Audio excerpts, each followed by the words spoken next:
Problem से solution तक, astro तक, know your fate. Guru Purnima, इस पर्व का महत्व क्या है, इंपॉर्टेंस क्या है?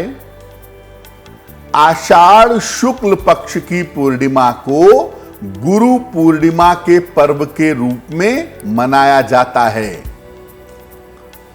इस दिन महर्षि वेदव्यास का जन्म भी हुआ था, अतः इसे व्यास पूर्णिमा भी कहते हैं।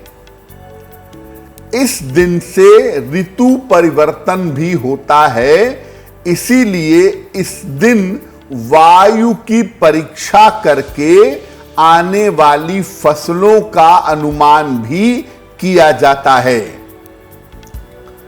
इस दिन जो शिष्य होते हैं वो अपने गुरु की विशेष पूजा करते हैं और अपने गुरु को यथाशक्ति जितनी उनकी सामर्थ्य होती है दक्षिणा, फूल, वस्त्र आदि भेंट करते हैं।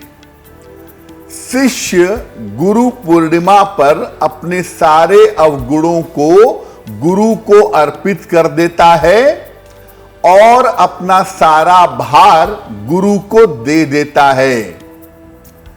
गुरु की पूजा और उपासना करके जीवन में हर एक चीज सरलता से पाई जा सकती है।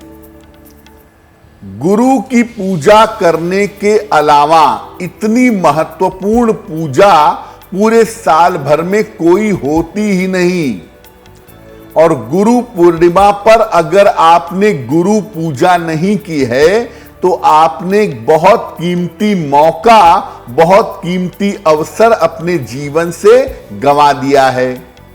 तो इस बार गुरु पूर्णिमा का पर्व 3 जुलाई को है। 3 जुलाई को अपने गुरु की विशेष पूजा उपासना करिए, अपने गुरु का ध्यान करिए और अपने गुरु की शरण में जाने का प्रयास करिए। निश्चित रूप से आपको लाभ होगा। इस ऐड को स्किप करना तो बहुत मुश्किल है, पर लाइफ की प्रॉब्लम्स का सॉल्यूशन ढूंढना आसान। प्रॉब्लम से सॉल्यूशन तक, एस्ट्रो तक, नो योर फेट।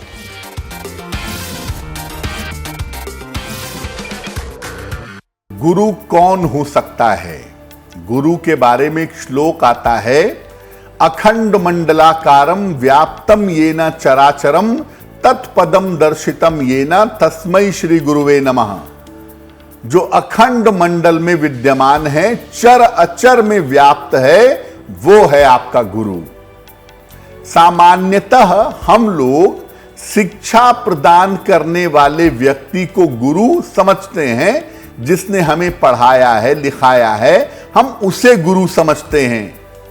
लेकिन वास्तव में ज्ञान देने वाला शिक्षक बहुत आंशिक अर्थों में, बहुत नॉमिनल कंडीशन में आपका गुरु होता है।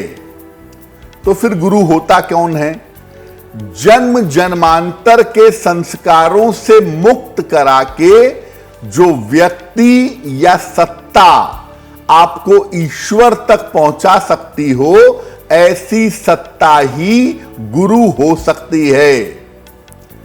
यानी आप जिसके संपर्क में आकर के मुक्ति पाने के मार्ग पर चलेंगे, वही आपका गुरु होगा। गुरु होने की तमाम शर्तें तंत्र में, शास्त्रों में बताई गई हैं, जिसमें से 13 शर्तें निम्नलिखित हैं। शांत, दांत, कुलीन, विनीत, शुद्ध वेशवाह, शुद्धाचारी, सुप्रतिष्ठित, शुचिर दक्ष, सुबुद्धि, आश्रमी, ध्यान निष्ठ, तंत्र मंत्र विशारद, निग्रह अनुग्रह। गुरु के बारे में कहते हैं निग्रहानुग्रहे शक्तः, जो आपके ऊपर कृपा भी कर सके और आपको कंट्रोल भी कर सके, वही गुरु है। अब अगर आपके पूर्व जन्मों के संस्कार बड़े बढ़िया हैं, पूर्व जन्मों के संस्कार बड़े अच्छे हैं, तो इस जन्म में आपको गुरु तो मिलेंगे ही आपकी उन्नति करवाने के लिए। लेकिन सामान्यतः ये बात याद रखिए कि जब गुरु की प्राप्ति हो जाए तब प्रयास करना चाहिए कि उनके दिशा निर्देशों का पालन जितना संभव हो सके उतना किया जाए।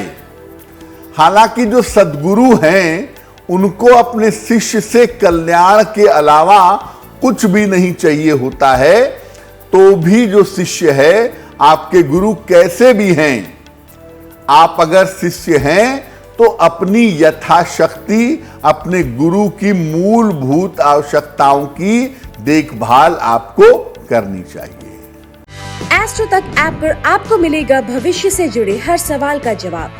डाउनलोड कीजिए एस्ट्रो तक ऐप और चुटकी में जुड़िए इंडिया के बेस्ट एस्ट्रोलॉजर से।